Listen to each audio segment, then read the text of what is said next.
Harry's delusional half-in, half-out dream refuses to die.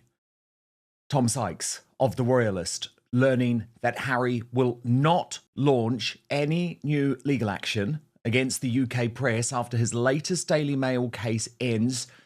Tom says this is a sharp shift in strategy coinciding with renewed briefing. The decision to pursue a less confrontational strategy with the UK media represents a huge change of direction. And while not exactly a charm offensive, the revelation will add to speculation that he is planning a beefed-up UK operation using a classic PR to change perceptions of him rather than aggressive and costly legal action. But Tom says if Harry genuinely wants to operate in Britain again, even in a limited or occasional capacity, remaining in open warfare with the press would make that largely impossible. Of course, this comes as Us Weekly, one of Harry's chief propagandists, claims that, he just wants to help. He just wants to return to the royal family to help them out. And Tom says the offer to help out with royal duties, that is really worth paying attention to. It shows that Harry has not given up on his dream of being half in, half out of the royal family and would like to do royal jobs again. We've seen this before. Harry has previously offered to step in and help, presenting himself as a kind of royal reserve player, a suggestion that reliably triggers deep anxiety within the palace. The last thing William wants is any revival of a half-in, half-out model, but this kite flying raises the possibility that Harry thinks the king might be persuaded to think differently. The Us Weekly piece also underlines the personal cost of Harry's exile. Friends say he misses the structure, hierarchy, and meaning that royal life once imposed, even as he remains committed to his California existence with Meghan and their children. Now, we are going to speak to Tom for all of the latest on this in just one moment. But first, here is that extraordinarily random reporting from Us Weekly coming directly from Team Sussex. Watch. Prince Harry has family ties in the UK, but he's putting down roots in Hollywood. In this week's cover story, we explore why he's hoping to find a happy medium. A source says that Harry is so happy living in the private world. Even though he was raised as a royal, he was never comfortable in that environment. He feels more like himself in California. Regardless of where Harry feels he truly belongs, the public still holds him to royal standards. A source tells us he's aware of the optics, but he's trying not to worry about it because he isn't a working royal. Harry wishes he didn't have to choose between his old life and his new one, with a source saying that despite his September sit-down with King Charles, Harry has no intention of returning to the royal fold full-time, but would be happy to step in when needed. Royal author Christopher Anderson tells us Harry has always said the door remains open to some sort of relationship with the royal family. Meghan's focused on their life in Montecito, but he's holding out hope that he can eventually divide his time between California and the UK. Anderson adds that Harry wants his children, Archie and Lilibet, to get to know their British relatives, but he can't make that happen unilaterally. He adds they're learning about Britain in small doses, but make no mistake, they're growing up in California.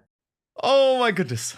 Tom Sykes, if King Charles was not seemingly open to all of this, I would be like, Harry's just lost his mind.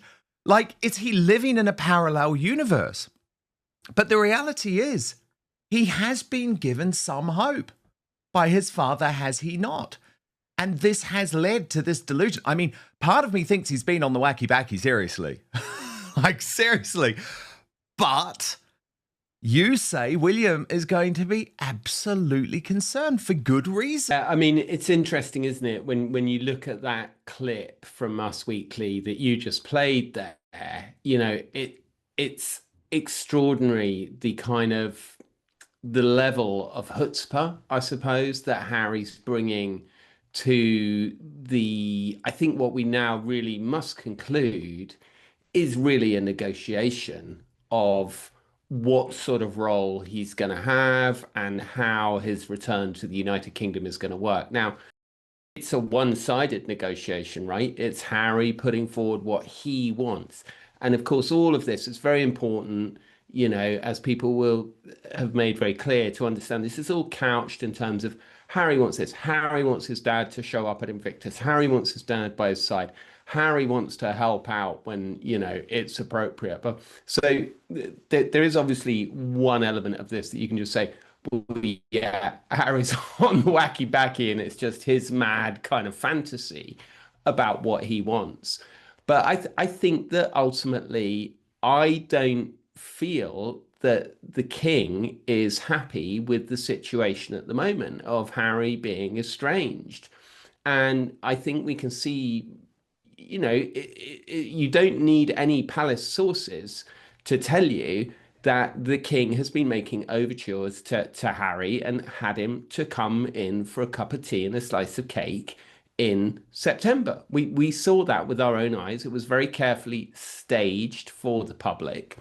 Um, and the message from Charles was very clear. It was, I am open to this reconciliation.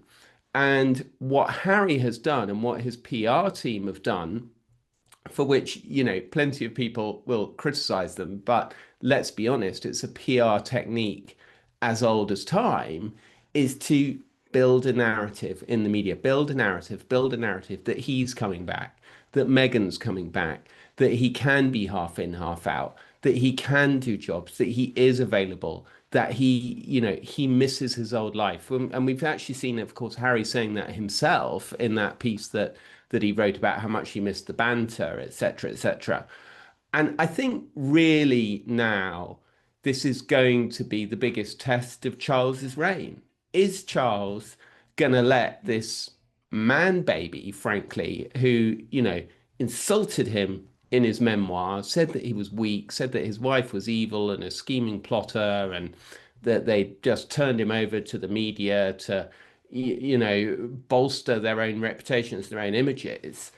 Is Charles going to allow that person back in on a sort of informal representative of the royal family? I think it's a huge mistake on Charles's part. I've made no secret of that.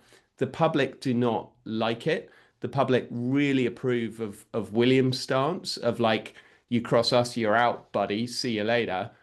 See you in hell, And what is the ball is now very much in Charles's court. And I think that, this security decision coming down the track, nobody, least of all Harry, believes this line from the palace that the king has nothing to do with it. No, nobody believes that, not even Harry. And I think that if he gets the security, it becomes a massive game changer because suddenly you have got, and I have to say as a journalist, it's a very exciting prospect journalistically in terms of this extraordinary story that we've seen unfold between these two brothers over the past 6 years. But if Harry is back in the UK with no discipline, able to do whatever the hell he likes with all the legitimacy that Ravek protection infers, it's going to be an extraordinary new chapter in this story. And I say buckle in for a really, really interesting 2026. Well, of course, and we know, and we will speak about it, that Prince William has now hired one of the UK's top crisis managers to join his team at Kensington Palace because he sees perpetual crisis ahead. But Tom, in answer to your earlier question, don't we know the answer to that? Don't we know that the answer from Charles is yes? He is going to allow that. And as unpalatable it is for some royal fans, and as we both say, unfortunately, we are here to report the truth, and sometimes the truth doesn't fit the narrative, Charles actually wants this divide. Charles actually wants a challenge to William. He doesn't have a problem with that because from Charles's point of view, William's getting a bit too big for his britches. So the idea of a rival royal court with Harry challenging William is not actually something that King Charles, as bizarre as it sounds, is against. I think that I think you're right, and I think that we saw over the summer, right, we saw a lot of briefing against William and Catherine being on holiday, still going on, blah blah blah, and it's still going on. I mean, we saw the Mail. Sorry to just interrupt, but we saw yes. the Mail even criticised last week Catherine's winter video in like Yes. some coordinated attempt. The Daily Mail, and remember there's these connections between Tobe and Andre, the King's communications secretary who used to work at the Daily Mail, was my boss there. I mean, honestly, Liz Jones was comparing it to the royal family documentary from the 1960s, talking about Catherine's beautiful winter video as if it was some type of epic PR fail. Now, we just know that's not even close to the truth, but what Buckingham Palace has, Tom, is control over the mainstream media narrative. Well, yeah, and so I think what is actually fascinating about this is that there is clearly a bit of a divide between what's coming out through perhaps some of those more informal sources. Camilla, is well known for having good contacts with a lot of these journalists. And the slight sense of pushback from the men in grey suits, whose role, traditionally is protect the monarch from doing unbelievably stupid things.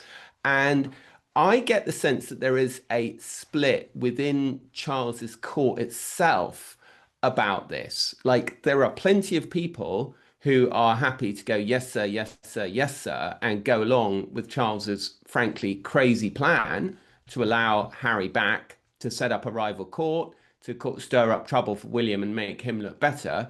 But there are also clearly some grown-ups still in the room who are trying to put out the narrative that Charles won't see Harry, for example, when he's in town, is that Charles won't contemplate any serious reconciliation until there's been a proper apology, that Charles didn't really mean anything by the meeting in September. Now, these men in grey suit kind of pushbacks actually look less and less convincing, I think, in the face of what we can all see happening in front of our eyes, and I think that it's just a lot depends, I think, on this security decision. And that, I think, will dictate what happens. Although I would say that I do believe that even if Harry doesn't get the security, even if at the last minute Ravek say, well, you've had your stupid RMB, you got what you wanted, and you're not getting it back anyway. Like, even if he doesn't get the security, I think there's no doubt that Harry's going to beef up the operation in the UK. I mean, look at all the signs, Dan. Your head of PR is in the United Kingdom. Why would you hire somebody operating in a time zone 100%. 8 hours different to you? Do you know what I mean? All of Harry's charities are in the UK. Scotty's Little Soldiers, Invictus, Travelist, whatever. There's nothing left in the US. The Parents Network is gone. Like, it feels to me very much like people tying up loose ends, closing everything down in the United States, coming back home with their tail between their legs. Terribly sorry, Pa. Please, can we come back? That's what I think is happening. 100%. And you're right. Some of this tough talk from Buckingham Palace is just not believable because, for example, Tom, absolutely no shutting down of the suggestion that Charles is open to appearing alongside Prince Harry at the opening of the Invictus Games in 2027, which is William's worst nightmare. This opens with a bombshell accusation. King Charles isn't just being soft, he's being reckless. The phrase rival court is the key warning sign here. This isn't reconciliation, it's institutional sabotage dressed up as mercy. Allowing Harry back, even informally, isn't kindness. It's an invitation to constant briefing, comparison, and destabilisation, all aimed at one target, Prince William. This is framed as the defining test of Charles's reign, not health, not policy, but judgment. The language is brutal and deliberately so. Harry is framed not as a prodigal son, but as someone who publicly humiliated his father, accused his stepmother of scheming, and portrayed the monarchy as morally rotten. The core question: how do you welcome back someone who tried to burn the house down and still smells of petrol? This section exposes the fantasy that refuses to die. Harry's legal retreat from the UK press isn't maturity, it's strategy. A tactical ceasefire so he can re-enter Britain without hostile headlines. The shift from lawsuits to PR tells you everything. He doesn't want justice anymore, he wants access. US Weekly is called out for what it is: Team Sussex stenography. The royal reserve player idea is terrifying to the palace because it undermines hierarchy, reopens old wounds, and creates permanent instability. William's nightmare is simple: a man with no discipline, no loyalty, and no boundaries roaming royal territory. Friends say Harry misses structure, hierarchy, meaning. That's an extraordinary admission. Because it confirms the suspicion: California gave him freedom but stripped him of purpose. The problem? You don't get to trash the institution and then crawl back because life feels empty. The panel openly mocks the contradiction. Harry is so happy in California, but also deeply unhappy without royal life. Doesn't want to return, but would happily step in. Isn't a working royal, but wants royal duties. This isn't confusion, it's gaslighting via PR. Tom Sykes nails it. This isn't a negotiation, it's a wish list. Everything is framed as Harry wants. What Harry wants? His father's presence. Royal relevance. Legitimacy without responsibility. What's missing? Apology, accountability, remorse. This is textbook PR. Build the story before the decision. Harry misses his old life. Meghan's coming back. He's available. This is kite flying, and it only works if the king lets it. The commentary makes something crystal clear: the British public is on William's side. The Queen's old rule still applies: cross the family, you're out. Charles ignoring that isn't progressive, it's self-indulgent. Security is the nuclear button. Yeah, isn't it interesting that there has been zero pushback against that story? Of course, reported by Matt Wilkinson. Front page of the Sun. Yeah, huge story for Matt, who's a brilliant journalist and has always had a great reputation of turning in great exclusives, has loads of contacts and sources on both sides of, yes, good guy. All three camps. Good guy. And I think when I wrote about it on Saturday, I said what you're gonna have to look for is whether or not the king pushes back on this, or the king's office pushes back on this. There has been radio silence on it. So, and in fact, if anything, what we've actually seen is suggestions that the king, in his role as the head of the armed forces, probably should be there. Right now, that's not the point. The point is not that the king is the head of the armed forces. The point is that the charity is headquartered by a guy who went to a great deal of trouble to try and harm the institution of which Charles is the head. I mean, I don't know how many times one can say this, but Harry did not have the best interests of the monarchy at heart in his memoir Spare, right? Let's just put it that way. Of course not. And what this is doing is absolutely shattering to a million pieces what William wants and what, to a lesser extent, but she backs her husband, Catherine, wants. And actually, Tom, I would even argue what Camilla wants, which is exile, permanent exile. And this idea that actually, and if you are a student of history, I think you can look back and think the Queen Mother and the late Queen Elizabeth II and Prince Philip did do a very good job with the Duke of Windsor after his brief tenure as king, and Wallace Simpson, who were never really allowed back into the fold. I mean, I know there were a couple of visits for funerals, and obviously, the late Queen did go to visit him in France just before his death. But effectively, Tom, that lengthy exile, that idea that they would never be part of the new royal family, meant that they couldn't damage the royal family in the way, given their past as Nazi sympathizers, they could have. And it worked. And Charles is basically saying to William, we're going to make this strategy impossible for you. Yeah, and I think that's the real concern in William's camp. And you're absolutely right. The Duke of Windsor, that's the playbook, right? That was always said to me over the past few years. That's the playbook. It's the Duke of Windsor. He was sent off to live overseas. He never got back to the UK. A few funerals and stuff like that, of course, where he was allowed to come back. But he was starved of attention. He was starved of proximity to royalty. And ultimately, him and Wallace died really as curiosities, right? They weren't important people. They were just a sort of weird curiosity. And it's also worth remembering that at the point of the abdication crisis in 1936, the British monarchy was in a massive, massive crisis. I mean, far worse than today. It was genuinely looked like curtains for the whole thing. And then, of course, the outbreak of the Second World War, the revelation, the suspicion that a lot of people had at the time, which you can read in.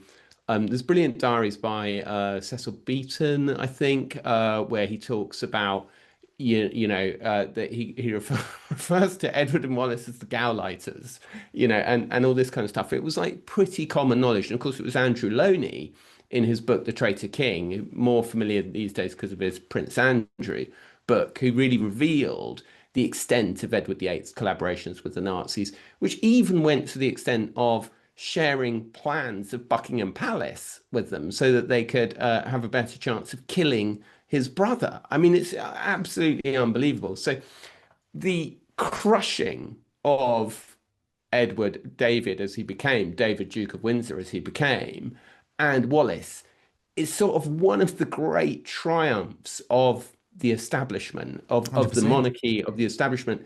And who would have predicted in 1936, 1937, the glory of the Elizabethan age, the royal family more popular than it has ever been. So I think everyone just assumed exactly. And the fact that's that going to be what we're going to do with Harry and Meghan. Exactly. And the fact that those two just ended up a total footnote. And by the way, for people who say, and there are people in the Sussex squad who do, oh, it's ludicrous to compare Harry and Meghan to Nazi sympathisers. Well, I totally disagree. I would actually argue that what Harry and Meghan want to do to the British royal family is more dangerous, because they wanted to define this family as being an archaic, racist operation to its very core that either needed to be completely overthrown or reinvented, with them at the heart of it. So actually, I think they are as much or more of a threat as what the Duke of Windsor and Wallace Simpson were. Well, I think they totally are if they're allowed back in the country and they're allowed to start representing the royals again. And there's no accountability, to use one of their favourite words, for the unbelievable damage that they sought to inflict on the royal family that sort of ultimately actually didn't really work, right? Like, and I think that if you talk to Harry's friends at the time that the book and the film were coming out, it was pure fury. It was pure rage. It was like, we want to stand. Now, of course, it's very like, oh, we love the institution and we want to work with it again, actually. And it's like they took a shot at the king and they didn't kill him, which is a very dangerous thing to do, quite literally. And now there's a sort of rewriting of history, which is like, oh, actually, the book and the film weren't really designed to damage the monarchy. They were just about our personal accountability and our personal mental health and this kind of stuff. Well, I mean, it's complete rubbish. I mean, it clearly was intended to damage the monarchy. And I don't think that if, as a result of that book, there had been a popular uprising in the UK and people had gathered outside Buckingham Palace beating saucepans and King Charles had been forced to step down, I don't think Harry and Meghan would have been very upset, actually. No, I think they wanted it. I think they wanted it. They wanted more, because remember, at that point, Tom, they thought they were going to go and become the biggest successes in Hollywood, be completely financially solvent, billionaires. They had no idea how things would look 6 years on, and they do look very different.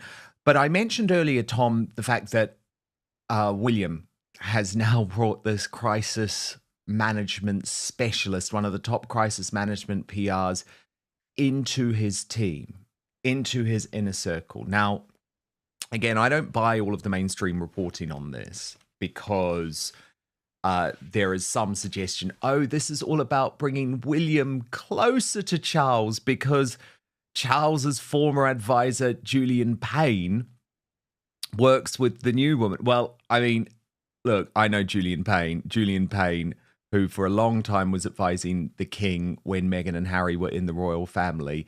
He is not about bringing people together whatsoever. He's about throwing other people under the bus. and regularly, by the way, threw William and Catherine under the bus to try and get better headlines for the king.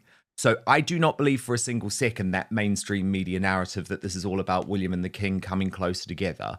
I believe this is about William preparing for a war. Okay, you can say it's a PR war, but it's more than that, isn't it? Because it's a battle for the fight of the future of the British monarchy against Prince Harry and Meghan Markle taking place right here in the United Kingdom. But talk to me about what you're picking up about this appointment.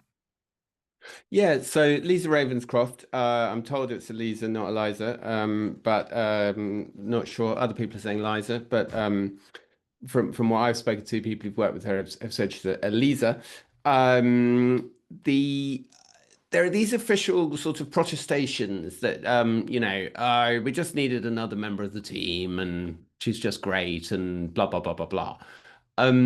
But yeah, it seems to me that the word has gone round that Harry's coming back, and like, obviously, look, if you and me are picking that up, I'm sure William is picking that up. William's team are really smart. He has this guy called Lee Thompson, who's had for kind of 6 or 7 years, who used to be the head at NBC, really sort of digital savvy. And Lee's one of those people who's good at picking up the sort of weak political signals that tell you which way that the wind is blowing.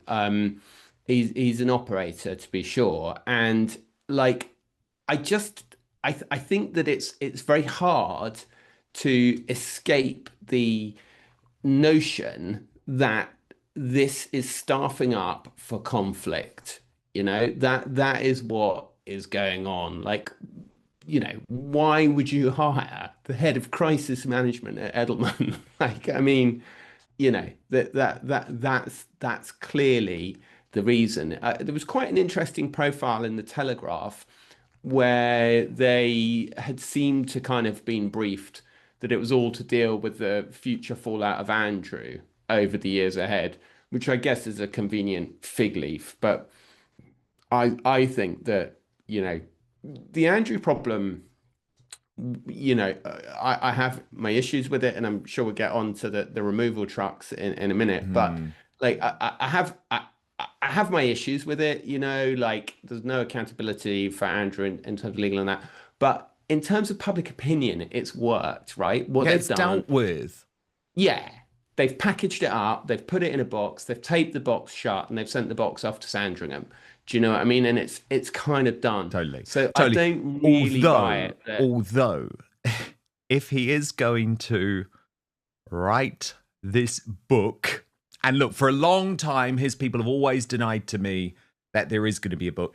Andrew Lowney is picking up something else. So actually, what we're going to do is we'll move over to the second part of the Royal Uncounseled after. If Harry gets Ravek protection, he gains legitimacy, freedom of movement, and royal credibility.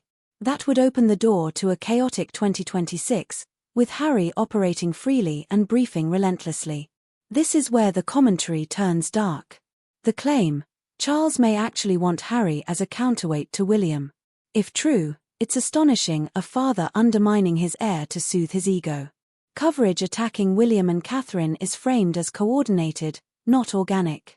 The criticism of Catherine's winter video is cited as proof. The palace still controls mainstream narratives and may be using them selectively. This section is devastating. Every sign points one way. UK-based PR head. UK-based charities. US projects quietly shut down. The conclusion, the Sussex American experiment is being wound down. Tail between legs. Back to Britain. With demands. No pushback on Charles attending Invictus with Harry speaks volumes. Silence equals consent. And consent here means William's authority being publicly undercut. The lack of denial from the King's office is the loudest signal of all. If this was wrong, dangerous, or false, it would have been shut down. It wasn't. History lesson with teeth. Edward VIII was neutralized by exile, obscurity, denial of relevance. Harry is being offered the opposite: proximity, platform, and potential power. That's not learning from history, that's repeating its mistakes. This is the most controversial claim and the most provocative. The argument: Harry and Meghan didn't just criticize the monarchy, they tried to redefine it as racist, illegitimate, and obsolete. That's revolutionary, not reformist. Now comes the gaslighting. Oh, we never meant to damage the monarchy. The panel calls this out as nonsense. The intent was clear. The damage just didn't land the way they hoped. The crisis management hire is interpreted correctly. This is not peacemaking. It's battle prep. William isn't naive. He sees what's coming. The Andrew excuse is dismissed. Andrew has been boxed, buried, and sidelined. Harry hasn't. The final warning. Court cases. Books. Media warfare. Security decisions. This story is far from over. Now it's your turn. Do you believe King Charles is playing a dangerous game, or is William overreacting? Should Harry ever be allowed back in any royal role? Is this reconciliation or sabotage? Will 2026 be the year the monarchy faces its biggest internal war? Drop your verdict in the comments. Like if William is right to draw the line. Subscribe for fearless, no-spin royal commentary. The real debate starts below.